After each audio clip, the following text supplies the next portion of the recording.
أعوذ بالله من الشيطان الرجيم بسم الله الرحمن الرحيم الحمد لله رب العالمين والصلاة والسلام على نبينا محمد وعلى آله وصحبه اجمعین اما بعد۔ آج ہم ہیں سورۃ الاعراف کے ساتھ آیت نمبر 152 کے ساتھ 152۔ اللہ رب العزت ارشاد فرماتے ہیں ان الذین اتخذوا العجل سینالهم غضب من ربهم وذلۃ فی الحیاۃ الدنیا۔ ان الذین، بے شک وہ لوگ، ان کا معنی بے شک، الذین وہ لوگ، اتخذوا جنہوں نے پکڑا، جنہوں نے بنایا، جنہوں نے پکڑا، العجل بچڑے کو۔ کیا بنایا، کیا پکڑا؟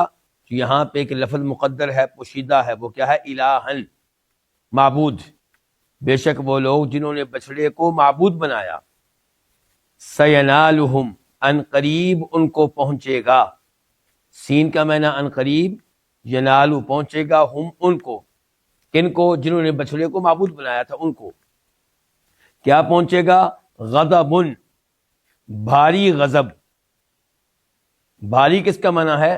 غضب کی جو تنوین ہے یہ تعظیم کے لیے ہے، اس تنوین کا معنی ہے بھاری، تو بھاری غضب، بھاری غصہ، من ربہم، ان کے رب کی طرف سے، یعنی کہ ان کے اوپر اللہ کا غضب نازل ہوگا، رب کی طرف سے غضب نازل ہوگا، یہ مراد ہے۔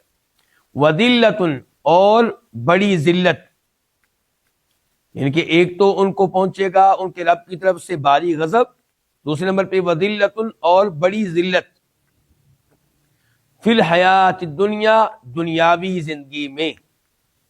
الحیات کا معنی زندگی، دنیا دنیاوی۔ وَكَذَلِكَ، اور اسی طرح، نجزی، ہم جزا دیتے ہیں، ہم سزا دیتے ہیں، المفترین، جھوٹ باندھنے والوں کو، تہمت لگانے والوں کو۔ اس آیت کی تفسیر کیا ہے؟ اس آیت میں اللہ رب العزت نے واضح کیا کہ وہ لوگ جنہوں نے بچڑے کو معبود بنایا تھا ان کے اوپر اللہ کا غضب نازل ہوگا، اللہ کا عذاب نازل ہوگا، اور انہیں انتہائی ذلت و رسوائی کا سامنا کرنا پڑے گا۔ چنانچہ عذاب کیا نازل ہوا؟ یہ آرڈر آیا کہ اگر توبہ کرنا چاہتے ہو تو توبہ تمہاری یہ ہوگی کہ اپنے آپ کو قتل کرو، فَاقْتُلُوا أَنفُسَكُمْ، جیسا کہ سورہ بقرہ میں آیا ہے۔ چنانچہ شرک کی توبہ ان کے ہاں یوں ہوئی کہ انہوں نے ایک دوسرے کو قتل کیا۔ اس سے آپ اندازہ لگا سکتے ہیں کہ ان کا جرم کتنا بڑا تھا اور اللہ تعالیٰ کس قدر ان پہ ناراض تھا، اور اس سے میں اور آپ اندازہ لگا سکتے ہیں کہ شرک کتنا خطرناک جرم ہے۔ وہ تو اللہ کا شکر ہے کہ ہماری باری آئی تو اللہ نے کہا کہ شرک کی توبہ یہ ہے کہ معافی مانگ لو۔ ان کی باری آئی تو کہا گیا کہ شرک کی معافی تب ملے گی جب اپنے آپ کو قتل کرو گے، اپنی زندگی کا خاتمہ کرو گے۔ تو اس لیے کبھی بھی شرک کے قریب نہیں جانا چاہیے۔ اللہ کے ساتھ شریک نہ کرے، نہ کسی جانور کو، نہ کسی پتھر کو، نہ کسی قبر کو، نہ کسی قبر والے بزرگ کو، نہ کسی ولی کو، نہ کسی نبی کو۔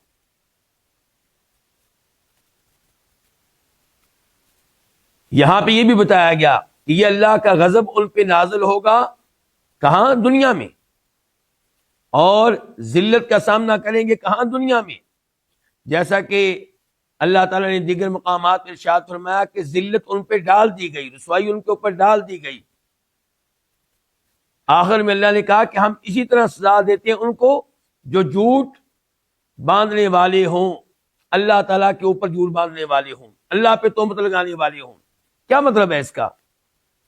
یہ کہنا کہ بچڑے کی عبادت کی جا سکتی ہے، بچڑے کی عبادت کرنی چاہیے، یہ اللہ تعالیٰ پہ جھوٹ بولنا ہے۔ گویا کہ آپ یہ کہنا چاہتے ہیں کہ اللہ نے اجازت دی ہے کہ اللہ کے ساتھ ساتھ اس کی بھی عبادت کی جا سکتی ہے، اللہ کے ساتھ ساتھ قبر والے کی بھی عبادت کی جا سکتی ہے، اللہ کے ساتھ ساتھ مشکل اوقات میں غیبی طاقتوں کا مالک سمجھ کر اللہ سے بھی مدد مانگے، کہیں یا رسول یا اللہ مدد، اور اللہ کے رسول سے بھی مدد مانگے یا رسول اللہ مدد۔ اور جیسا کہ آج کل لوگ کہتے ہیں یا علی مدد، یا شیخ عبد القادر جیلانی رحمہ اللہ مدد، تو یہ ساری حرکتیں اللہ پہ جھوٹ باندھنا ہے، کیونکہ یہ حرکتیں کرنے والے سمجھتے ہیں کہ یہ دین ہے، یہ سمجھتے ہیں کہ اللہ اس پہ راضی ہوتا ہے، یہ سمجھتے ہیں کہ اللہ کی مرضی کے مطابق ہے، جبکہ یہ چیزیں اللہ کے غضب کو دعوت دینے والی ہیں۔ اور اسی طرح بدعات کا ارتکاب کرنا، یہ بھی اللہ پہ جھوٹ باندھنا ہے۔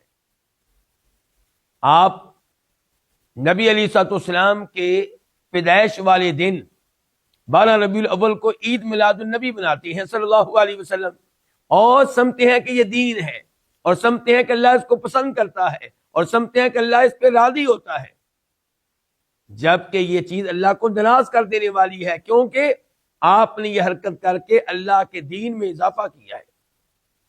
ایک تو آپ نے گناہ کیا کہ اللہ کے دین میں اضافہ کیا، بدعت ایجاد کی، بدعت پہ عمل کیا، اور پھر اس کی نسبت اللہ کی طرف کرتے ہیں، اس کو دین قرار دیتے ہیں۔ تو فرمایا وَكَذَلِكَ نَجْزِي الْمُفْتَرِينَ، اسی طرح ہم جزا دیتے ہیں، سزا دیتے ہیں، بدلہ دیتے ہیں المفترین، ان کو جو جھوٹ باندھنے والے ہوں۔ مراد ہے کس کے اوپر؟ اللہ تعالیٰ کے اوپر۔ آیت نمبر 153 153، والذین، اور وہ لوگ، عاملو، جنہوں نے کیے، السیئات، برے کام، جنہوں نے برائیاں کی، السیئات جمع ہے سیئتن کی، سیئتن ایک برائی، سیئات کئی گناہ، کئی برائیاں، ثم پھر، تابو، انہوں نے توبہ کر لی، من بعدہا، ان کے بعد، کن کے بعد؟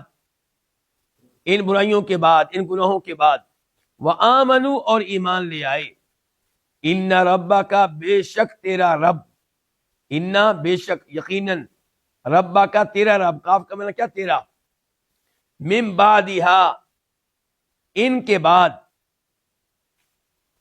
لغفور، البتہ بہت بخشنے والا، رحیم، نہایت مہربان ہے۔ اس آیت کی تفسیر یہ ہے کہ اللہ تعالیٰ نے اس آیت میں خوشخبری دی ہے کہ گناہ ہو جانے کے بعد اگر انسان توبہ کر لے اور صحیح معنوں میں اللہ کا مومن بندہ بن جائے، اپنی اصلاح کرے، تو اللہ تعالیٰ یقیناً ان گناہوں کے بعد جب کہ معافی مانگ لی جائے، جب کہ توبہ کر لی جائے، تو اللہ بہت بخشنے والا، نہایت مہربان ہے۔ ثم تابوا من بعدها، من بعدها میں ہا ضمیر لوٹ رہی ہے سیئات کی طرف، اور ان ربک من بعدها، یہ جو دوسرا ہے من بعدها، اس سے مراد کیا ہوگا؟ توبہ کے بعد، ان گناہوں کی توبہ کے بعد، لغفور، غفور کا معنی بہت بخشنے والا، غفور فعول کے وزن پہ ہے، بہت بخشنے والا، رحیم فعیل کے وزن پہ ہے، نہایت مہربان۔ اور یہ غفور اور رحیم اللہ کے ناموں میں سے دو نام بھی ہیں۔ اللہ رب العزت ارشاد فرماتے ہیں آیت نمبر 154 میں 154، ولما، اور جب، سکاتا، ٹھنڈا ہوا، خاموش ہوا، ٹھہر گیا، عن موسیٰ، موسیٰ علیہ السلام سے، کیا ٹھنڈا ہوا؟ الغضب، غصہ، یعنی کہ جب موسیٰ علیہ السلام کا غصہ ٹھنڈا ہو گیا، اخذا، اس نے پکڑ لیا، کس نے؟ موسیٰ علیہ السلام نے، الالواح، تختیاں، انہوں نے تختیاں پکڑ لی، الالواح لوح کی جمع ہے، تختیاں، وفی نسختہا، فی کا معنی ہوتا ہے میں، نسختہا، ہا سے مراد وہی تختیاں، نسخہ اس کا معنی ما نسخہ، نسخہ ما نسخہ، یعنی کہ جسے لکھا گیا ہے، یعنی کہ ان تختیوں میں جو کچھ لکھا ہوا تھا اس میں، وفی نسختہا، اور ان تختیوں میں جو کچھ لکھا ہوا تھا اس میں، آسان لفظوں میں ہم کہیں گے ان تختیوں کے مضامین میں، ان تختیوں کی تحریروں میں کیا تھا؟ ہدن، ہدایت تھی، ورحمت، اور رحمت تھی، للذین، ان لوگوں کے لیے، دو الفاظ ہیں لام اور الذین، ان لوگوں کے لیے ہم جو لربہم اپنے رب سے یرہبون ڈرتے ہیں. عربی زبان کی جو ترتیب ہے اس کے لحاظ سے یرہبون پہلے ہونا چاہیے تھا اور لربہم کو بعد میں ہونا چاہیے تھا، لیکن لربہم پہلے آ گیا، یرہبون بعد میں، تو اب اس میں حصر کا معنی پیدا ہو گیا، یعنی کہ ان تختیوں کے مضامین میں، تحریروں میں ہدایت تھی، رحمت تھی ان لوگوں کے لیے جو صرف اپنے رب سے ڈرتے ہیں. صرف کا معنی کہاں سے پیدا ہوا؟ کیونکہ لربہم پہلے آ گیا ہے. ایسے ایجیسے ہم کہتے ہیں ایاک نعبد، صرف تیری ہم عبادت کرتے ہیں. کیوں؟ کیونکہ ایاک پہلے آ گیا جس کو بعد میں آنا چاہیے تھا. اس آیت کی تفسیر کیا ہے کہ موسیٰ علیہ السلام ہارون علیہ السلام پہ ناراض ہوئے، جیسا کہ ہم یہ پڑھ چکے ہیں آیت نمبر 150 میں 150 میں، کہ موسیٰ علیہ السلام اللہ تعالیٰ سے ہم کلام ہونے کے بعد جب واپس آئے تو وہ شدید ناراض ہوئے ہارون علیہ السلام پہ. وَأَلْقَى الْأَلْوَاحَ، اور تختیاں جن میں تورات لکھی تھی وہ انہوں نے زمین پہ رکھ دی اور اپنے بھائی کے سر کو پکڑ لیا. وَأَخَذَ بِرَأْسِ أَخِيهِ يَجُرُّهُ إِلَيْهِ، اپنے بھائی کے سر کو پکڑ کے اپنی طرف کھینچنے لگے. تو ہارون علیہ السلام نے معذرت کی اور کہا کہ انہوں نے بچڑے کو معبود بنایا ہے، اس میں میرا کوئی جرم نہیں ہے، میں تو ان کو روکتا رہا، قریب تھا کہ مجھے قتل کر دیتے. تو آپ مجھے اس انداز سے پکڑ کر ہمارے دشمنوں کو خوش ہونے کا موقع نہ دیں اور مجھے ان ظالم لوگوں کا حصہ نہ سمجھیں، میں ان میں شامل نہیں ہوں. تو موسیٰ علیہ السلام نے پہلے تو اللہ سے دعائے مغفرت کی، رب اغفر لی ولی وادخلنا فی رحمتک، اے اللہ مجھے بھی معاف کر دے، میرے بھائی کو بھی معاف کر دے اور ہمیں اپنی رحمت میں داخل کر دے. اس کے بعد اللہ تعالیٰ کہتے ہیں کہ جب ان کا غصہ ٹھنڈا ہوا تو اخذ الالواح، اب انہوں نے وہ تختیاں پکڑ لی. کون سی تختیاں؟ جن میں تورات لکھی ہوئی تھی. اخذ، انہوں نے پکڑ لی، الواح وہ تختیاں. وفی نسختھا، تورات کی یہ تختیاں، ان میں جو کچھ اللہ کی طرف سے لکھا ہوا تھا، اللہ کا کلام تھا، اس اللہ کے کلام میں ہدایت تھی، رحمت تھی. لیکن کن کے لیے؟ جو اپنے رب سے ڈرتے ہیں. تو کیا اللہ کا کلام ہدایت دیتا ہے صرف ان لوگوں کو جو اللہ سے ڈرتے ہوں؟ جو نہ ڈرتے ان کو ہدایت نہیں دیتا. اللہ کا کلام ہدایت بن کر آتا ہے سب کے لیے، لیکن اس ہدایت سے فائدہ کون اٹھاتے ہیں؟ جو اللہ سے ڈرتے ہیں. جو اللہ سے ڈرتے نہیں ہیں وہ اللہ کی کتاب سے فائدہ نہیں اٹھاتے، حالانکہ وہ کتاب ہدایت ہوتی ہے.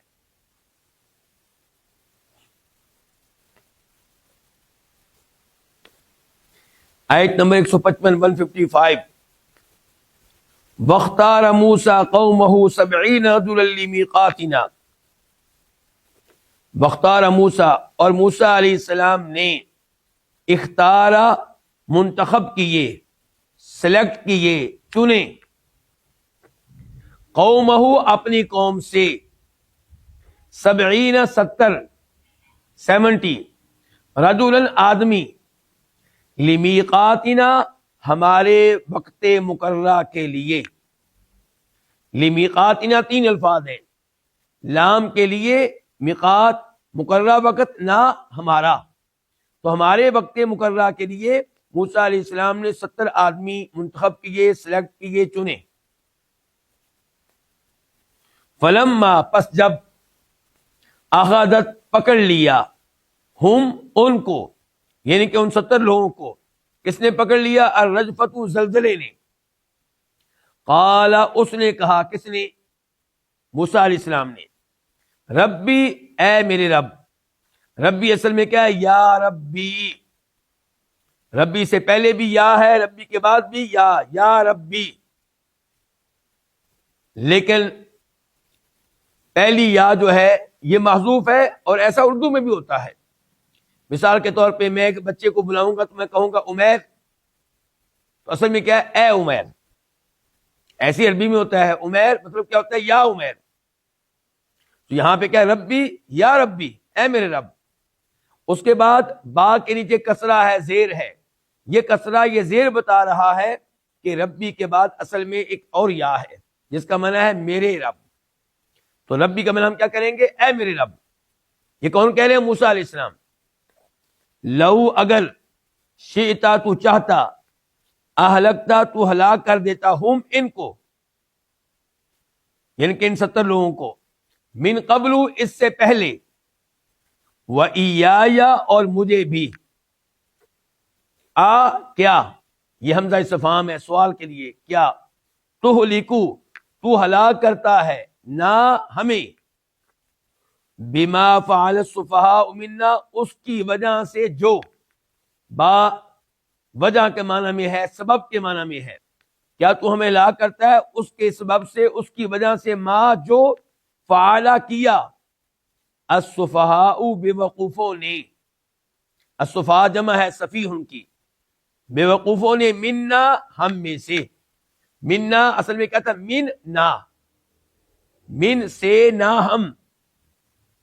تو موسیٰ علیہ السلام کہہ رہے ہیں کیا تو ہمیں ہلاک کرتا ہے اس کی وجہ سے جو کیا ہم میں سے بے وقوفوں نے. ان کا معنی ویسے عام طور پہ ہوتا ہے اگر، لیکن یہاں پہ چونکہ ان کے بعد آگے الا آ رہا ہے تو یہ ان نافیہ ہو گیا، تو اس کا معنی ہے نہیں ہے ہیا یہ، الا مگر، فتنہ کا تیری آزمائش، تیرا امتحان، تضل تو گمراہ کرتا ہے، بہا اس کے ذریعے، یعنی کہ اس آزمائش کے ذریعے، من جس کو، تشاء تو چاہتا ہے، وتہدی اور تو ہدایت دیتا ہے، من جس کو، تشاء تو چاہتا ہے، انت ولینا تو ہی ولینا. ولینا یہ بھی دو الفاظ ہیں، نہ ہمارا، ولیو کا معنی ہو سکتا ہے کارساز، یعنی کہ ہمارے کام کرنے والا، اور دوست بھی ہو سکتا ہے. ولیو کا معنی مددگار بھی ہو سکتا ہے کہ انت ولینا تو ہی ہمارا مددگار ہے، تو ہی ہمارا دوست ہے، تو ہی ہمارے کام چلانے والا، کرنے والا ہے، جس کو کہتے ہیں کارساز. فاغفر فاغفر، فا الگ ہے، اغفر الگ ہے. اغفر بخش دے، فا کا معنی اس لیے یا پس، اس لیے اغفر تو بخش دے، لنا ہمیں. لنا بھی دو الفاظ ہیں، لام کے لیے کے واسطے، نہ ہمیں، ہمارے لیے، ہمیں. ورحمنا اور تو ہم پہ رحم کر، وانت اور تو خیر الغافرین بخشنے والوں میں سے سب سے بہتر ہے. الغافرین جمع ہے غافر کی، تو بخشنے والوں میں سب سے بہتر تو ہی ہے. اس ایت کی تفسیر کیا ہے؟ یہ ایت نمبر 155 155 کہ موسیٰ علیہ الصلوۃ والسلام نے اپنی قوم میں سے 70 بہترین لوگ سلیکٹ کیے. کس کام کے لیے؟ اللہ تعالیٰ کا کلام سننے کے لیے. موسیٰ علیہ السلام نے 70 لوگ منتخب کیے، کہا میں تم کو اپنے ساتھ لے کر جاؤں گا اور تم سن رہے ہوگے جب میرے اور اللہ کے مابین کلام ہوگا، اللہ کی گفتگو سننے کا تمہیں موقع ملے گا. لیکن ہوا کیا کہ ان لوگوں کے اوپر زلزلہ آ گیا، زلزلے نے ان کو اپنی لپیٹ میں لے لیا اور یہ مر گئے. ایسا کیوں ہوا؟ اس بارے میں کچھ علماء کرام کا خیال یہ ہے کہ چونکہ ان لوگوں نے بچڑے کی عبادت کی تھی اس لیے ایسا ہوا، اور دوسرا یہ ہے کہ ان لوگوں نے مطالبہ کیا تھا کہ ہمیں اللہ دکھائی دے، جیسا کہ سورہ بقرہ ایت نمبر 55 میں ہے 55، وَإِذْ قُلْتُمْ يَا مُوسَىٰ لَن نُؤْمِنَ لَكَ حَتَّىٰ نَرَى اللَّهَ جَهْرَةً فَأَخَذَتْكُمُ الصَّاعِقَةُ وَأَنْتُمْ تَنظُرُونَ، کہ تم لوگوں نے کہا تھا اے موسیٰ ہم تیرے اوپر ایمان نہیں لائیں گے جب تک کہ ہم اللہ کو اپنے سامنے دیکھ نہ لیں. چنانچہ تمہیں کڑکنے والی بجلی نے اپنی لپیٹ میں لے لیا اور تم دیکھ رہے تھے، یہ سب مر گئے. تو پھر یہ موسیٰ علیہ السلام نے دعائیں کی، تو اللہ نے موسیٰ علیہ السلام کی دعا کو قبول کیا. ثم بعثناکم من بعد موتکم، پھر ہم نے تم کو دوبارہ زندہ کیا. لعلکم تشکرون، تاکہ تم اس نعمت پہ، اس احسان پہ اللہ کا شکر ادا کرو۔ یہاں پہ اللہ نے بتایا کہ ان کے اوپر زلزلہ آیا تھا، وہاں پہ اللہ نے بتایا کڑکنے والی بجلی آسمانوں سے آئی تھی۔ کون سی بات درست ہے؟ دونوں باتیں درست ہیں۔ کڑکنے والی بجلی آئی تو زمین حرکت کرنے لگی، زمین میں زلزلہ پیدا ہوا تو وہ لوگ مر گئے۔ تو اب موسیٰ علیہ السلام نے دعا کی، یا اللہ اگر تو چاہتا تو ان کو پہلے ہلاک کر دیتا۔ میں مانتا ہوں کہ میری قوم سے شرک ہوا، بچڑے کی عبادت ہوئی، اس لحاظ سے میری قوم مجرم ہے، لیکن یا اللہ اگر تو نے ہلاک کرنا تھا تو ان کے سامنے کرتا تاکہ میرے اوپر تہمت نہ لگے۔ اب میرے اوپر تہمت لگے گی کہ شاید میں نے ان کو ہلاک کیا، میں واپس کیسے جاؤں گا اپنی قوم کے پاس؟ یا اللہ تو چاہتا تو پہلے ان کو ہلاک کر دیتا اور مجھے بھی ہلاک کر دیتا، کیونکہ میری قوم سے گناہ ہوا ہے۔ پھر کہا، یا اللہ کیا تو اس لیے ان کو ہلاک کر رہا ہے کہ ہم میں سے چند مجرموں نے، چند بیوقوفوں نے گناہ کیا؟ وہ گناہ کیا ہو سکتا ہے؟ وہی بچڑے کی عبادت۔ اور دوسرے نمبر پہ کہا گیا کہ یہ مطالبہ کہ اللہ تعالی ہمیں دکھائی دے، ہم اپنی آنکھوں سے اللہ کو دیکھیں۔ تو موسیٰ علیہ السلام نے بھی تو مطالبہ کیا تھا ایک بار اللہ کو دیکھنے کا، ان کے اوپر تو عذاب نہیں آیا، ان کے اوپر عذاب کیوں آ گیا؟ موسیٰ علیہ السلام نے یہ نہیں کہا تھا کہ یا اللہ میں تیرے اوپر ایمان نہیں لاؤں گا جب تک میں نہیں دیکھوں گا۔ موسیٰ علیہ السلام تو ایمان لا چکے تھے، بس اللہ کو دیکھنے کا شوق تھا، محبت میں کہہ رہے تھے، جبکہ یہ لوگ کہہ رہے ہیں ہم ایمان تب لائیں گے جب ہم اللہ کو دیکھ لیں، ان کے اللہ کو دیکھے بغیر ہم ایمان نہیں لائیں گے، اس لیے ان کے اوپر اللہ کا یہ عذاب آیا۔ تو اب اللہ تعالیٰ سے کہہ رہے ہیں موسیٰ علیہ السلام کہ یا اللہ یہ حرکت پوری قوم نے تو نہیں کی، چند لوگوں نے کی ہے۔ اگر بچڑے کی عبادت تھی تو وہ بھی چند لوگوں نے کی تھی، سب بنی اسرائیلیوں نے نہیں کی تھی۔ اور اگر ان کے اوپر عذاب اس لیے آیا تھا کہ انہوں نے مطالبہ کیا تھا کہ اللہ ہمیں دکھائی دے، تو یہ مطالبہ بھی سب لوگوں نے نہیں کیا تھا، 70 کے 70 لوگوں نے نہیں کیا تھا۔ پھر موسیٰ علیہ السلام کہتے ہیں کہ ان ہی الا فتن، یا اللہ یہ تیری آزمائش ہے، یقیناً تو امتحان لے رہا ہے ہمارا۔ درخواست موسیٰ علیہ السلام یہ کر چکے تھے کہ یا اللہ جب میں اپنی قوم میں موجود تھا، ہم لوگ اپنی قوم میں موجود تھے، تو نے فوراً ہمارے اوپر عذاب نہیں بھیجا، ہمارے اوپر مہربانی کی، ہمیں وقت دیا، تو یا اللہ اب بھی عذاب نہ بھیج، جیسے اس موقع پہ رحم کیا تھا اب بھی رحم فرما۔ تو موسیٰ علیہ السلام کہا یا اللہ یہ تیری آزمائش ہے، ایسی آزمائش کے ذریعے تو جس کو چاہتا ہے ہدایت دیتا ہے اور جس کو چاہتا ہے گمراہ کر دیتا ہے۔ اور ایسا ہی ہوتا ہے، اللہ کی طرف سے آزمائشیں آتی ہیں، کئی لوگوں کو ان آزمائشوں کے ذریعے کیا ملتی ہے؟ ہدایت، اور کئی لوگ گمراہ ہو جاتے ہیں۔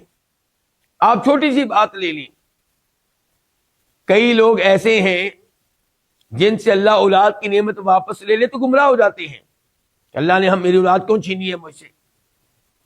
جبکہ ہم نے ایک ایسے آدمی کو بھی دیکھا جو کھلاڑی تھا، اس کی بیٹی یا بیٹا فوت ہوا، اس کے بعد وہ ہدایت کی طرف آ گیا، نمازیں شروع کر دیں، دین کے ساتھ جڑ گیا۔ تو اللہ تعالیٰ کی آزمائشوں کے ذریعے کئی لوگوں کو ہدایت ملتی ہے اور کئی لوگ گمراہ ہو جاتے ہیں۔ انت ولینا، یا اللہ ہمارے سارے امور تیرے ہاتھ میں ہیں، تو ہی کارساز ہے، تو ہی ہمارا دوست ہے، تو ہی ہمارا مددگار ہے، اس لیے اللہ تو ہمیں بخش دے، ہم پہ رحم فرما، اور تو بخشنے والوں میں سب سے بہتر ہے۔ آیت نمبر 156 156، وَاکْتُبْ اور تو لکھ دے، لنا ہمارے لیے، فی ہادی دنیا اس دنیا میں، کیا لکھ دے؟ حسنتاً بلائی، وفی الآخرت اور آخرت میں، یعنی کہ اس دنیا میں بھی بلائی لکھ دے اور آخرت میں بھی۔ انا بے شک ہم نے، انا اصل میں کیا ہے؟ انا اور نا، انا کا معنی کیا ہوتا ہے؟ بے شک نہ ہم، انا بے شک ہم نے، ہدنا رجوع کیا، الیکا تیری طرف، ہم نے توبہ کی تیری طرف۔ قال اس نے کہا، کس نے؟ اللہ تعالیٰ نے، عذابی میرا عذاب، اصیب میں پہنچاتا ہوں، بھی یہ عذاب، من اشاء جس پہ میں چاہتا ہوں، ورحمتی اور میری رحمت، یا کمنا میری اور میری رحمت، وسعت اس نے گھیر رکھا ہے، اس نے احاطہ کر رکھا ہے، کل شیء ہر چیز کا، فساکتبھا یہ 4 الفاظ ہیں، فا کا معنی پس، سین کا معنی ان قریب، اکتبو میں لکھ دوں گا، ہا اس رحمت کو، اس کو یعنی کس رحمت کو، فساکتبھا پس ان قریب میں اس کو لکھ دوں گا، للذین ان لوگوں کے لیے، للذین اصل میں کیا ہے، لام الگ ہے، الذین الگ ہے، لام کے لیے، پس ان قریب میں اس کو لکھ دوں گا ان لوگوں کے لیے، یتقون جو تقوی اختیار کرتے ہیں، ویؤتون الزکاۃ اور جو ادا کرتے ہیں زکات، زکات یؤتون دیتے ہیں، زکات زکات، والذین اور وہ لوگ ہم جو بآیاتنا ہماری آیتوں پہ یؤمنون ایمان لاتے ہیں، بآیاتنا یہ بھی 3 الفاظ ہیں، با کا معنی ہم کر رہے ہیں پر، آیات ایتیں نا ہماری، اس ایت کی تفسیر کیا ہے؟ ایت نمبر 156 156، موسیٰ علیہ السلام کی دعا جاری ہے، دعا میں کیا کہہ رہے ہیں کہ اے اللہ ہمارے لیے اس دنیا میں بھی اچھائی لکھ دے اور آخرت میں بھی اچھائی، یعنی کہ دنیا میں بھی ہمیں اچھائی دینا اور آخرت کی اچھائی بھی دینا۔ یہ ایسے ہی ہے جیسے مجھے اور آپ کو دعا سکھائی گئی ہے، ربنا آتنا فی الدنیا حسنہ وفی الآخرۃ حسنہ وقنا عذاب النار۔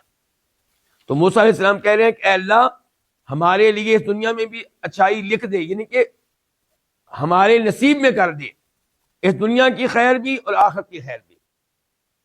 انا ہدنا الیک ہم تیری طرف رجوع کرتے ہیں، تو اس سے توبہ کرتے ہیں کہ میری قوم سے غلطی ہوئی ہے اور میں اور میری قوم تیری طرف رجوع کر رہے ہیں، تو اس سے توبہ کر رہے ہیں۔ تو اللہ تعالیٰ نے آگے سے کیا کہا کہ عذابی میرا عذاب جو ہے وہ میں پہنچاتا ہوں جس کو چاہتا ہوں، میں عذاب اپنے عذاب میں مبتلا کرتا ہوں جس کو چاہتا ہوں، میں اپنے عذاب کی لپیٹ میں لے لیتا ہوں جس کو میں چاہتا ہوں، اور میری رحمت جو ہے اس نے تو ہر چیز کو گھیر رکھا ہے۔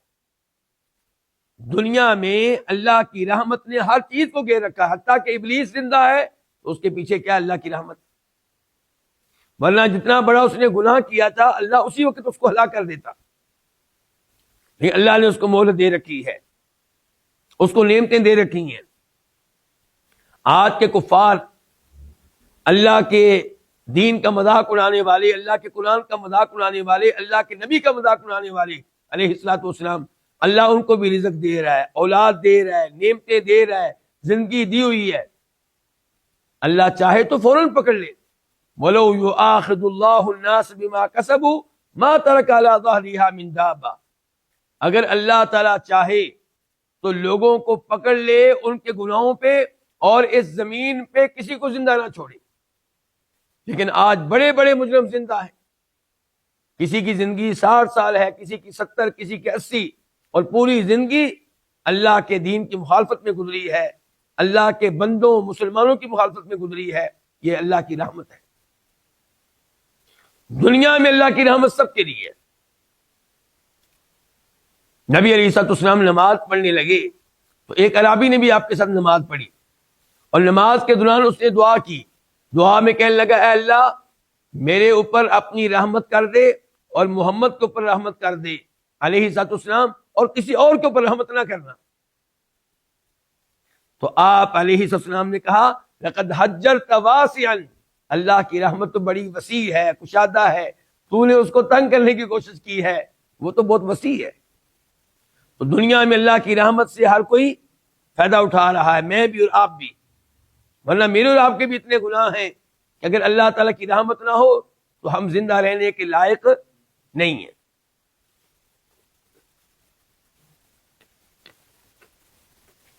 اب رہا معاملہ اللہ کی رحمت کا آخرت میں، تو آخرت میں فَسَأَكْتُبُهَا، یہاں سے اللہ بتا رہے ہیں کہ آخرت میں میری رحمت کن کے لیے ہوگی۔ دنیا میں وَرَحْمَتِي وَسِعَتْ كُلَّ شَيْءٍ، اللہ کی رحمت ہر ایک کا احاطہ کی ہوگی، اور آخرت میں فرمایا فَسَأَكْتُبُهَا، میں یہ رحمت جو لکھ دوں گا، ان کے خاص کر دوں گا ان لوگوں کے لیے یتقون، جو تقوی اختیار کرتے ہیں۔ متقی کسے کہتے ہیں؟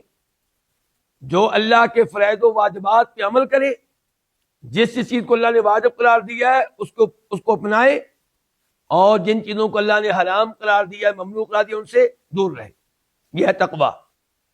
تو فرمایا میری رحمت ہوگی متقی لوگوں کے لیے، شرک سے بچنے والوں کے لیے، کبیرہ گناہوں سے بچنے والوں کے لیے، فرائض و واجبات پہ عمل کرنے والوں کے لیے، نماز روزہ کرنے والوں کے لیے، وَيُؤْتُونَ الزَّكَاةَ، اور خاص طور پہ وہ جو زکوٰۃ ادا کرتے ہیں ان کے لیے، اور وہ جو ہماری آیتوں پہ ایمان لاتے ہیں، وہ جو ہماری آیتوں پہ ایمان لاتے ہیں، تورات کی ایک ایک آیت پہ ایمان لاتے ہیں، قرآن کریم کی ایک ایک آیت پہ ایمان لاتے ہیں.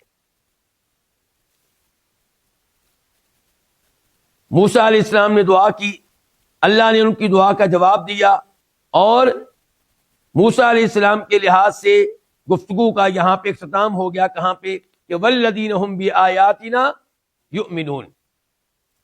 اس کے بعد اللہ تعالیٰ کہتے ہیں میرے لیے اور آپ کے لیے اور اس امت کے لیے، آیت نمبر 157 157، الذین جو یتبعون پیروی کرتے ہیں، الرسول اس رسول کی، النبی الامی جو امی نبی ہے. جو کیسا نبی ہے؟ امی. امی کسے کہتے ہیں؟ جو لکھنا پڑھنا نہ جانتا ہو. یاد رہے کہ عالم دین ہونا اور چیز ہے، لکھنا پڑھنا اور چیز ہے. مثال کے طور پہ سعودی عرب کے مفتی اعظم شیخ ابن باز رحمہ اللہ بہت بڑے عالم دین تھے، لیکن نبی نہ تھے. تو کیا اوپر دیکھ کے پڑھنا جانتے تھے؟ بولیے نہیں. لکھنا جانتے تھے؟ نہیں. لیکن کیا وہ جاہل تھے؟ نہیں. علماء کے استاد تھے، بہت بڑے معلم تھے، بہت بڑے مدرس تھے. تو امی ہونا اور چیز ہے، عالم دین ہونا اور چیز ہے. تو نبی علیہ الصلوۃ والسلام کو قرآن کریم نے کئی مقامات پہ امی قرار دیا. یہ نہیں کہا نعوذ باللہ کہ آپ جاہل ہیں. نہیں، اس امت میں جس کے پاس بھی علم ہے، وہ علم کہاں سے آیا ہے؟ اللہ کے نبی کے پاس سے آیا ہے علیہ الصلوۃ والسلام. تو آپ سے بڑھ کر علم میں آگے کون ہوگا؟ لیکن اوپر دیکھ کر پڑھنا یہ آپ نہیں جانتے تھے، لکھنا آپ نہیں جانتے تھے. تو الذین وہ جو یتبعون پیروی کرتے ہیں رسولہ اس رسول کی، النبی الامی جو امی نبی ہے، الذی یجدونہ جس کو یجدون وہ پاتے ہیں، وجد یجدو جس کو یجدونہ جس کو وہ پاتے ہیں، مکتوبا لکھا ہوا، عندہم اپنے پاس. کہاں لکھا ہوا؟ فی التوراۃ والانجیل تورات و انجیل میں. یأمرہم وہ ان کو حکم دیتا ہے، بالمعروف معروف کے کاموں کا، اچھے کاموں کا، وینہا اور روکتا ہے، منع کرتا ہم ان کو، عن المنکر کس سے؟ برائی سے، ویحل اور جو حلال کرتا ہے، لہم ان کے لیے، الطیبات پاکیزہ چیزیں، ویحرم اور جو حرام کرتا ہے، علیہم ان پہ، الخبائث خبیث چیزیں، ناپاک چیزیں،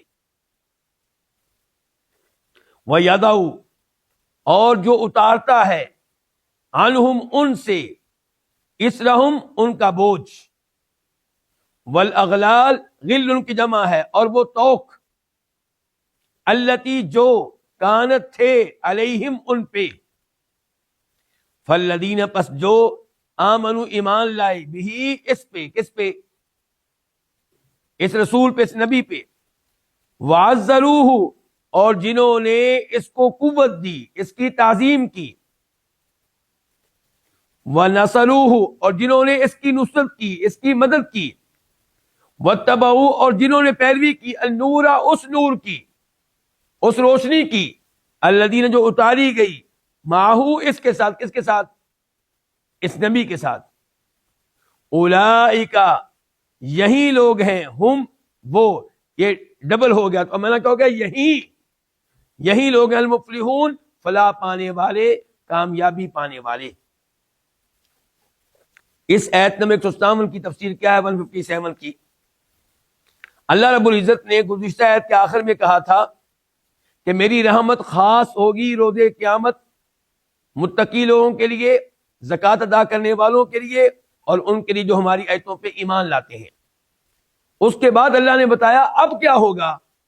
اب جبکہ موسیٰ علیہ السلام تو جا چکے، اب جناب محمد کا زمانہ آ چکا علیہ الصلوۃ والسلام، اب یہ رحمت کس کو ملے گی آخرت میں؟ اب اس کو ملے گی جو زکوٰۃ ادا کرنے کے ساتھ ساتھ، تقوی اختیار کرنے کے ساتھ ساتھ اس نبی پہ بھی ایمان لائے گا۔ جو اس نبی پہ ایمان نہیں لائے گا اس کو کامیابی نہیں ملے گی۔ آپ لوگ میرے ساتھ ہیں نا؟ اس آیت کا پیغام یہ ہے کہ اب کامیابی اس یہودی کے لیے ہے، اس عیسائی کے لیے ہے جو تورات و انجیل کے ساتھ ساتھ قرآن پہ بھی ایمان لائے، جو موسیٰ علیہ السلام، عیسیٰ علیہ السلام کے ساتھ ایمان لانے کے ساتھ ساتھ محمد رسول اللہ پہ بھی ایمان لائے صلی اللہ علیہ وسلم۔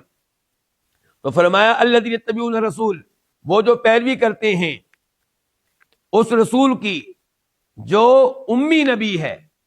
کون سا نبی ہے؟ امی، یعنی کہ جو اوپر دیکھ کر پڑھنا اور لکھنا نہیں جانتا۔ اور امی ہونا یہ آپ کے لیے یعنی کہ عیب کی بات تھی کہ خوبی تھی؟ آپ کی خوبی تھی۔ کیسے خوبی؟ یعنی کہ اوپر دیکھ کر پڑھنا نہیں جانتے، لکھنا نہیں جانتے، پھر بھی اتنا علم۔ اس کا مطلب یہ ہے کہ علم پھر کہاں سے آیا ہے؟ اللہ کی طرف سے۔ اگر آپ اوپر دیکھ کے لکھنا پڑھنا جانتے تو پھر آپ پہ تہمت لگ سکتی تھی کہ چونکہ یہ آدمی پڑھا لکھا ہے، اس نے پرانی کتابیں پڑھی ہیں، وہاں کی باتیں لا کے ہمارے سامنے رکھ دیتا اور کہتا جی میں نبی ہوں۔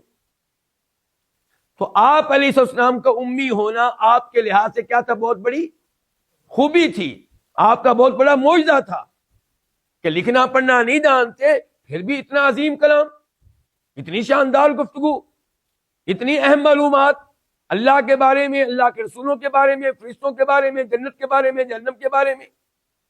تو یہ آپ کا اعزاز ہے امی ہونا، یہ آپ کی توہین بالکل نہیں ہے۔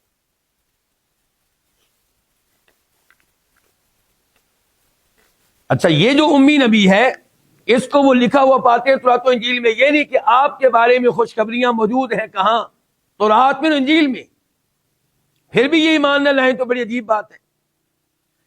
پھر آپ کی تعلیمات دیکھیں، یأمرہم بالمعروف، آپ خیر کا حکم دیتے ہیں، توحید کا حکم دیتے ہیں، نماز پڑھنے کا حکم دیتے ہیں، زکوٰۃ ادا کرنے کا حکم دیتے ہیں، والدین کی بات ماننے کا حکم دیتے ہیں، یتیموں کا خیال رکھنے کا حکم دیتے ہیں، اور گناہوں سے آپ منع کرتے ہیں، ظلم کرنے سے آپ منع کرتے ہیں، شرک سے آپ منع کرتے ہیں، برائیوں سے آپ روکتے ہیں، اور آپ پاکیزہ چیزوں کو حلال کرتے ہیں۔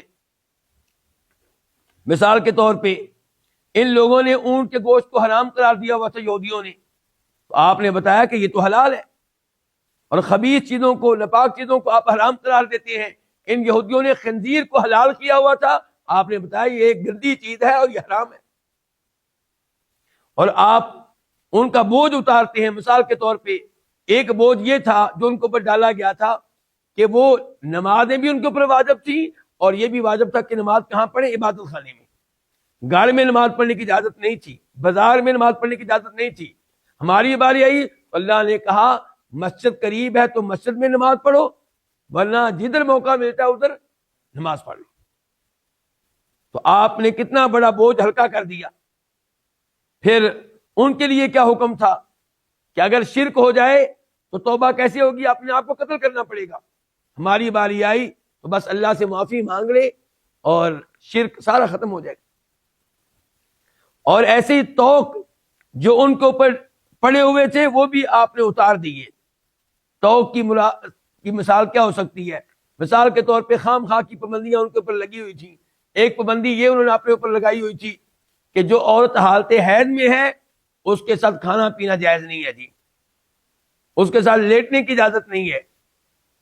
تو اس قسم کی خود ساختہ پابندیاں جو انہوں نے اپنے اوپر لگائی ہوئی تھی، نبی علیہ السلام نے پابندیاں اٹھا دی، اور آپ نے یہ تعلیمات دی مسلمانوں کو کہ یسروا ولا تعسروا، کہ لوگوں کے لیے آسانیاں پیدا کرو، لوگوں کو مشکلات میں نہ ڈالو۔ آخر میں اللہ نے کہا فالذین آمنوا بہ، چنانچہ ان میں سے جو اس نبی پہ ایمان لائے گا، وعزروہ، اور اس نبی کی تعظیم کرے گا، اس نبی کو قوت دے گا، ونصروہ، اور اس نبی کی نصرت کرے گا، اور اس نور کی پیروی کرے گا جو آپ علیہ السلام کے ساتھ اتارا گیا۔ وہ نور کیا ہے؟ قرآن۔ اولئک هم المفلحون، یہی آدمی فلاح پائے گا، یہی کامیاب ہوگا. اولئک هم یعنی کہ اس کے علاوہ کوئی یہودی کامیاب نہیں ہو سکے گا، چاہے تورات پہ عمل کرتا رہے، چاہے انجیل پہ عمل کرتا رہے، چاہے پوری زندگی اللہ کی عبادت سے گزار دے، جب تک آخری نبی پہ ایمان نہیں لائے گا، قرآن پہ ایمان نہیں لائے گا، فلاح نہیں پائے گا، کامیابی حاصل نہیں کر سکے گا. جیسا کہ اللہ کے نبی فرماتے ہیں علیہ الصلوۃ والسلام، مسلم شریف کی حدیث ہے کہ اس ذات کی قسم جس کے ہاتھ میں میری جان ہے، جس یہودی عیسائی نے میرے بارے میں سن لیا پھر بھی میرے اوپر ایمان نہ لایا، جہنم میں جائے گا. تو فلاح اسے ملے گی جو اللہ کے نبی پہ ایمان لائے گا، اور آپ کے اوپر جو ایمان نہیں لائے گا وہ جتنی بھی عبادت کر لے اس کی ساری عبادت ضائع جائے گی. تو یہاں پہ قرآن کریم کو کیا قرار دیا گیا؟ نور، روشنی. آیت نمبر 158 158 قل تو کہہ دے، اللہ تعالیٰ ہمارے نبی سے کہہ رہے ہیں قل تو کہہ دے، یا ایھا الناس اے لوگو، انی بے شک میں رسول اللہ اللہ کا رسول ہوں. رسول کا لفظی معنی کیا ہوتا ہے؟ بھیجا ہوا، یعنی کہ میں اللہ کی طرف سے بھیجا ہوا ہوں. الیکم تمہاری طرف، یہ دو الفاظ ہیں، الہ اور کم. الہ کی طرف، کم تمہاری طرف. جمیعاً یہ حال ہے کم سے، یعنی کہ تم سب کی طرف. الذی کا تعلق ہے لفظ اللہ سے، یعنی کہ میں کس اللہ کا رسول ہوں؟ الذی لہ ملک السماوات والارض، جس کے لیے ہے آسمان و زمین کی بادشاہت، جو آسمان و زمین کا بادشاہ ہے. لا الہ الا ہوا، جس کے علاوہ کوئی عبادت کے لائق نہیں ہے، جس کے علاوہ کوئی معبود برحق نہیں ہے. لا الہ، نہیں کوئی معبود، الا ہوا، مگر وہی، یعنی کہ جس کے علاوہ کوئی معبود نہیں ہے، مراد جس کے علاوہ کوئی معبود برحق نہیں ہے. جھوٹے معبود تو بہت ہیں، ہندوؤں کی ہر گائے معبود ہے، مسلمانوں نے بہت سی قبروں کو معبود بنایا ہوا ہے، لیکن یہ سچے معبود نہیں، عبادت کے لائق نہیں ہے. عبادت کے لائق جو معبود ہے وہ ایک ہی ہے. لا الہ اصل میں کیا؟ لا الہ حق الا ہوا یحیی و یمیت، وہ موت و حیات کا مالک ہے، وہ زندگی بخشتا ہے، اور یمیتو، اور موت دیتا ہے. فآمنوا، اس لیے تم ایمان لے آؤ، باللہ، اللہ تعالیٰ پہ، ورسولہ، اور اس رسول پہ، النبی، جو نبی ہے، غیبی باتیں بتانے والا ہے، اللہ کی طرف سے خبریں دینے والا ہے. الامی، جو امی ہے، یعنی کہ لکھنا پڑھنا نہیں جانتا. الذی یؤمن، جو ایمان لاتا ہے، یعنی کہ جو خود بھی ایمان لاتا ہے، باللہ، کس پہ؟ اللہ پہ، وکلماتہ، اور اس کے کلمات پہ، اس کی باتوں پہ، اس کے قرآن پہ. واتبعوہ، اور تم اس کی پیروی کرو. لعلکم، تاکہ تم تہتدون، ہدایت پاؤ. اس ایت میں، ایت نمبر 158 158 میں اعلان کر دیا گیا کہ نبی علیہ الصلوۃ والسلام صرف قریشیوں کے لیے نبی نہیں ہے، صرف عربوں کے رسول نہیں ہے، صرف مسلمانوں کے رسول نہیں ہے، بلکہ الیکم جمیعا، ساری دنیا کے انسانوں اور جنوں کے لیے آپ رسول ہیں. آپ کی رسالت قیامت تک آنے والے ہر انسان کے لیے ہے. وہی کامیاب ہوگا جو آپ کو رسول مانے گا، جو آپ کو رسول نہیں مانے گا وہ کامیاب نہیں ہو سکتا. تو آپ کہہ دیں کہ میں اللہ کا رسول ہوں، الیکم جمیعا، تم سب کی طرف. اچھا، رسول کس کا ہوں؟ الذی لہ ملک السماوات، یہ صفت ہے لفظ اللہ کی. میں اس اللہ کا رسول ہوں جو آسمان و زمین کا مالک ہے، آسمان و زمین کا بادشاہ ہے. میں اس اللہ کا رسول ہوں، لا الہ الا ہوا، جس کے علاوہ کوئی عبادت کے لائق نہیں ہے. میں اس اللہ کا رسول ہوں، یحیی و یمیت، جو موت و حیات کا مالک ہے. زندگی جس کے ہاتھ میں ہے، موت جس کے ہاتھ میں ہے. تو اس لیے جب میں نے بتا دیا تمہیں کہ میں اللہ کا رسول ہوں اور تم سب کے لیے رسول ہوں، تو اب کیا کرو؟ آمنو باللہ، اب اللہ پہ بھی ایمان لے آؤ، اور اللہ کے اس رسول پہ ایمان لے آؤ. النبی الامی، جس کی خوبیاں ہیں کہ النبی، جو اللہ کی طرف سے خبریں بتاتا ہے، جنت کی خبریں، جہنم کی خبریں وغیرہ. الامی، جو اوپر دیکھ کر لکھنا پڑھنا نہیں جانتا. الذی یؤمن باللہ، جو بذات خود اللہ پہ ایمان لاتا ہے. وکلماتہ، اور اللہ کے کلام پہ، اللہ کے قرآن کی ایک ایک آیت پہ ایمان لاتا ہے. واتبعوہ، اس نبی پہ ایمان بھی لاؤ اور اس کی پیروی کرو. لعلکم تہتدون، تاکہ تم ہدایت پا جاؤ. ایک دفعہ پھر پتا چلا کہ ہدایت اگر ہم چاہتے ہیں، جنت کے راستے پہ چلنا چاہتے ہیں، جہنم کی آگ سے بچنا چاہتے ہیں، تو اس نبی کے اوپر ایمان لانا ہوگا، اس کی پیروی کرنا ہوگی صلی اللہ علیہ وسلم۔ آیت نمبر 159 159، وَمِن قَوْمِ مُوسَىٰ أُمَّةٌ يَهْدُونَ بِالْحَقِّ وَبِهِ يَعْدِلُونَ، اور موسیٰ علیہ السلام کی قوم میں سے، مین کا معنی کیسے، اور موسیٰ علیہ السلام کی قوم میں سے امتن، کچھ لوگ ہیں، امتن ایک امت ہے، ایک جماعت ہے، کچھ لوگ ہیں، یہدون جو ہدایت دیتے ہیں، بالحق کی حق کے ساتھ، وبہ اور اس کے ساتھ، ان کے ساتھ یعدلون وہ عدل و انصاف کرتے ہیں۔ اس آیت کا کیا مطلب ہے؟ اللہ تعالی نے یہاں پہ واضح کیا کہ موسیٰ علیہ السلام کی قوم میں سے کچھ لوگ ایسے ہیں جو اس آخری نبی پہ ایمان لا چکے ہیں، جو قرآن پہ ایمان لا چکے ہیں، یہدون بالحق، وہ تو لوگوں کی رہنمائی بھی کرتے ہیں تو اس حق کے ساتھ، اس قرآن کے ساتھ کرتے ہیں، وبہ یعدلون اور اس قرآن کے ساتھ وہ فیصلے کرتے ہیں، اس قرآن کے ذریعے لوگوں کے درمیان عدل و انصاف قائم کرتے ہیں۔ مثال کے طور پہ عبداللہ بن سلام یہودی تھے، مسلمان ہو گئے۔ آیت نمبر 160 160، وَقَطَّعْنَاهُمْ، واو کا معنی اور، قطعنا ہم نے تقسیم کیا، ہم نے جدا جدا کر دیا، ہم ان کو، کن کو؟ بنی اسرائیل کو، ہم نے تقسیم کر دیا ان کو، اثنتئی عشرۃ اسباطا، اثنتئی کے معنی کیا ہوتا ہے؟ دو، عشرہ کا معنی کیا ہوتا ہے؟ 10، 10 اور 2 کتنے ہو گیا؟ 12۔ تو ہم نے ان کو تقسیم کر دیا 12 اسباطن، قبیلوں میں۔ اسباط جمع ہے کس کی؟ سبتن کی۔ سبتن کس کو کہتے ہیں؟ قبیلہ۔ اسباط اس کی جمع ہو گئی، لفظی معنی ہوتا ہے سبت کا اولاد کی اولاد، یہاں پہ مراد ہے یعقوب علیہ السلام کی اولاد، یعقوب علیہ السلام کی اولاد آگے 12 قبیلوں میں تقسیم ہو گئی، اور ہم نے ان کو تقسیم کر دیا 12 قبیلوں میں، اممن جو کہ گروہ تھے، جو کہ جماعتیں تھیں، یہ 12 قبیلے 12 جماعتیں تھیں ان کے، اممن جمع ہے امتن کی، وَأَوْحَيْنَا اور ہم نے وحی کی، اِلَى موسیٰ موسیٰ کی طرف، اِذ جب، استسقاہ استسقاء جب پانی مانگا، استسقاء پانی مانگا، ہو اس سے، کس سے؟ موسیٰ علیہ السلام سے۔ کس نے؟ قوم، اس کی قوم نے۔ اچھا ہم نے وہی کیا کی؟ ان یہ کہ اضرب تو مار، موسیٰ علیہ السلام سے ہم نے کہا اضرب تو مار، بعصاک اپنے عصا کو، الحجرہ پتھر پہ، اس پتھر پہ، پتھر پہ۔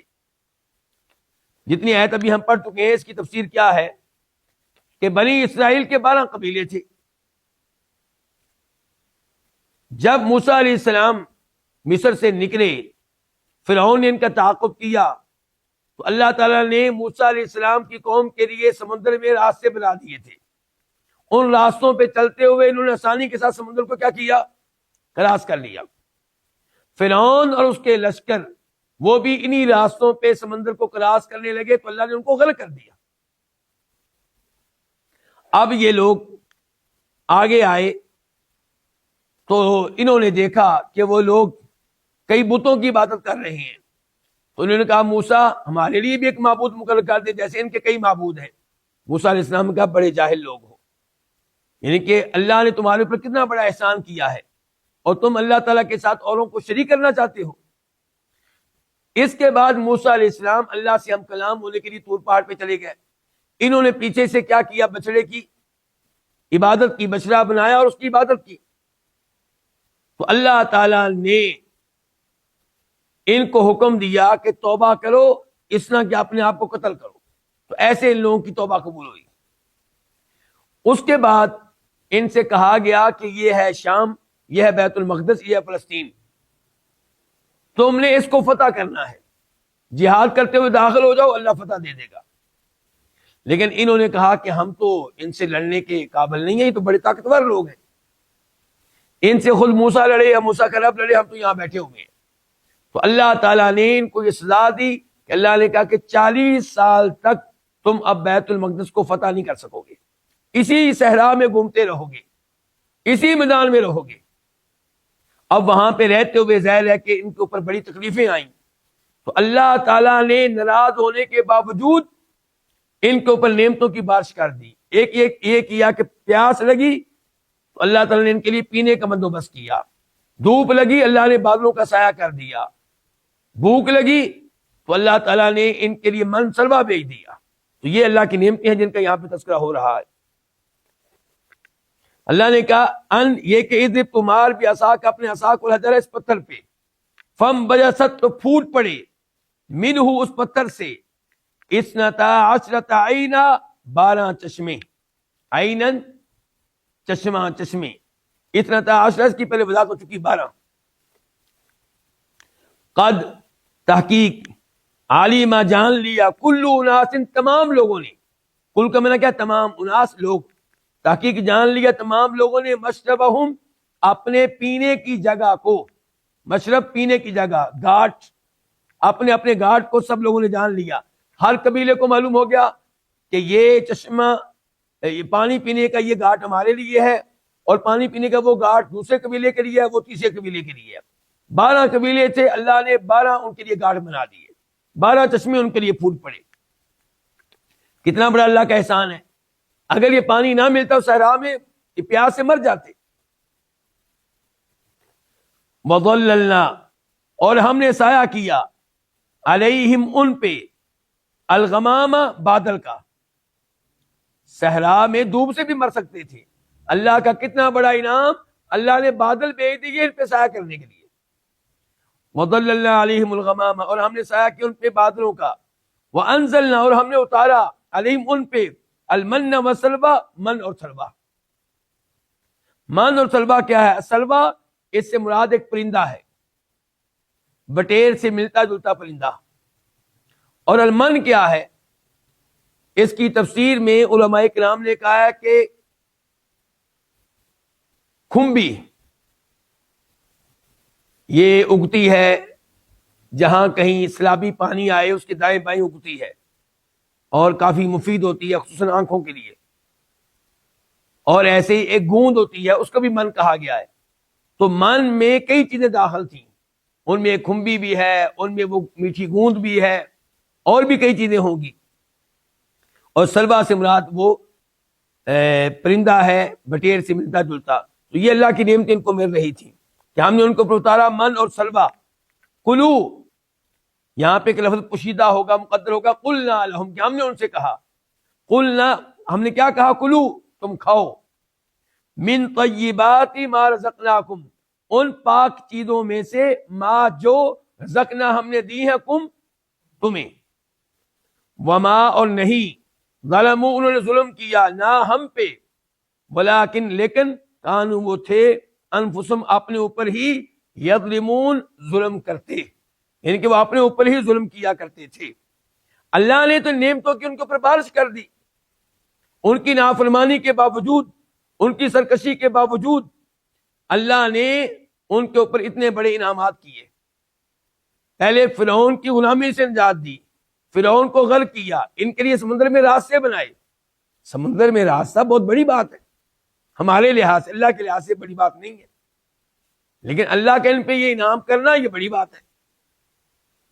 پھر اللہ نے پتھر سے پانی کے 12 چشمے نکال دیے ان کے لیے، صرف موسیٰ علیہ السلام نے اس کے اوپر عصا مارا ہے۔ پھر آپ دیکھیں کہ اللہ نے بادلوں کا سایہ کر دیا ہے، کھانے کے لیے من سلوہ دے دیا ہے۔ اللہ نے کہا کھاؤ، یہ نعمتیں ہماری ہیں۔ اب چاہیے یہ تھا کہ ان کی عبادت میں اضافہ ہوتا، توحید پکی ہو جاتی، اللہ پہ ایمان بڑھ جاتا، اور ساری زندگی اللہ کے ذکر میں گزار دیتے، لیکن یہ سرکشیاں کرتے رہے، گناہ کرتے رہے، نافرمانی کرتے رہے۔ اللہ نے کہا انہوں نے ہمارے اوپر ظلم نہیں کیا، اصل میں یہ ظلم اپنے اوپر کرتے رہے، اپنا نقصان کرتے رہے۔ ان گناہوں کا بوجھ ان کے لیے، یہ گناہوں کا بوجھ ان کے لیے نقصان دہ ہوگا۔ تو آج یہیں پہ اختتام کرتے ہیں۔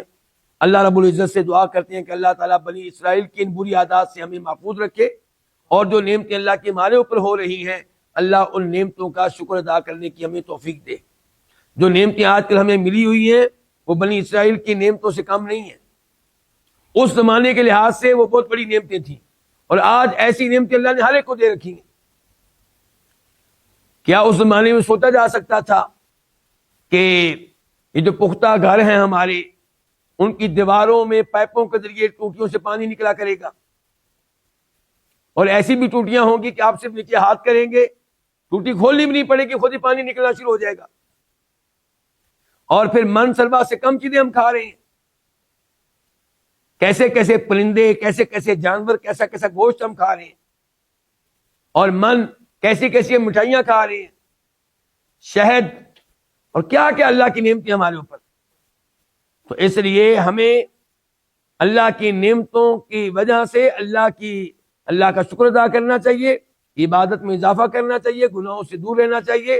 اور اللہ نے یہ آیتیں اسی لیے نازل کی ہیں تاکہ ہم ان غلط کاموں سے دور رہیں اور ہم اللہ کے شکر گزار بندے بنیں. اللہ تعالی ہمیں شکر گزار بندہ بننے کی توفیق عنایت فرمائے.